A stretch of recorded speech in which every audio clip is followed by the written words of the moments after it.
High, এখন আলোচনা করতে চলেছি সমাজ বিজ্ঞান অর্থাৎ sociology new syllabus first semester স্টুডেন্টদের জন্য। কোডটা তোমরা দেখে নিও, ঠিক আছে? তো আমি সাজেশন 2024 সাজেশন আমি আলোচনা করতে চলেছি।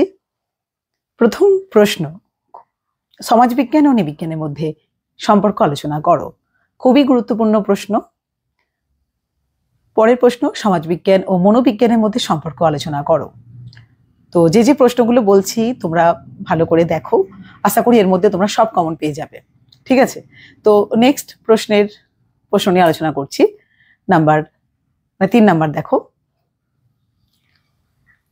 সমাজবিজ্ঞান ও ইতিহাসের মধ্যে সম্পর্ক আলোচনা করো। কি বললাম? সমাজবিজ্ঞান ও ইতিহাসের মধ্যে সম্পর্ক আলোচনা করো।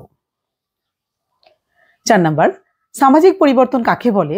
সামাজিক পরিবর্তনের কারণ আলোচনা করো। নেক্সট, সামাজিক নিয়ন্ত্রণ কাকে বলে? সামাজিক নিয়ন্ত্রণের প্রকৃতি ও বৈশিষ্ট্য আলোচনা করো। নেক্সট, সামাজিক সচলতা বা বিচলন কাকে বলে? এর কারণ ও প্রকারভেদগুলি আলোচনা করো। পরের প্রশ্ন, সমাজবিজ্ঞান ও সাধারণ বোধের মধ্যে সম্পর্ক আলোচনা করো। নেক্সট, সমাজ তত্ত্বের প্রকৃতি ও পরিধি আলোচনা করো। সমাজ ও সংস্কৃতির মধ্যে সম্পর্ক আলোচনা করো। সংস্কৃতি কাকে বলে? সংস্কৃতির বৈশিষ্ট্যগুলি আলোচনা করো। সমাজবিজ্ঞানের উৎপত্তি ও বিকাশ আলোচনা করো। সমাজতত্ত্বের বৈজ্ঞানিক ভিত্তি পর্যালোচনা করো। নেক্সট, সামাজিক প্রতিষ্ঠান কাকে বলে? সামাজিক প্রতিষ্ঠানের কার্যাবলী আলোচনা করো। সামাজিক গোষ্ঠী কাকে বলে? বৈশিষ্ট্য, সামাজিক গোষ্ঠীর শ্রেণীবিভাগ ও গুরুত্ব আলোচনা করো। গৌণ গোষ্ঠী কাকে বলে? এর বৈশিষ্ট্য ও গুরুত্ব আলোচনা করো। প্রাথমিক গোষ্ঠী কাকে বলে? এর বৈশিষ্ট্য ও গুরুত্ব আলোচনা করো। প্রাথমিক গোষ্ঠী ও গৌণ গোষ্ঠীর মধ্যে পার্থক্য আলোচনা করো। সামাজিকীকরণ কি? সামাজিকীকরণের বিভিন্ন সংস্থাগুলি আলোচনা করো।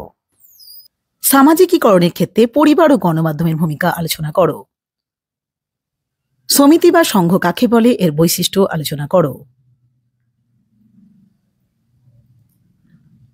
সম্প্রদায় কাকে বলে? এর বৈশিষ্ট্য, প্রকারভেদ ও গুরুত্ব আলোচনা করো। সামাজিক মর্যাদা ও ভূমিকার মধ্যে সম্পর্ক আলোচনা করো। অনুসরণ ও বিচ্যুতি বলতে কি বোঝো? সমাজতত্ত্ব উদ্ভাবে শিল্প বিপ্লব ও ফরাসি বিপ্লবের ভূমিকা আলোচনা করো। সংস্কৃতি কাকে বলে? এর অর্থ, বৈশিষ্ট্য ও প্রকারভেদগুলি আলোচনা করো। তো সংস্কৃতি প্রকারভেদ বলতে উচ্চবর্গীয় সংস্কৃতি, লোক সংস্কৃতি, বহুত্ববাদ এবং বহু সংস্কৃতিবাদকেই বোঝানো হয়।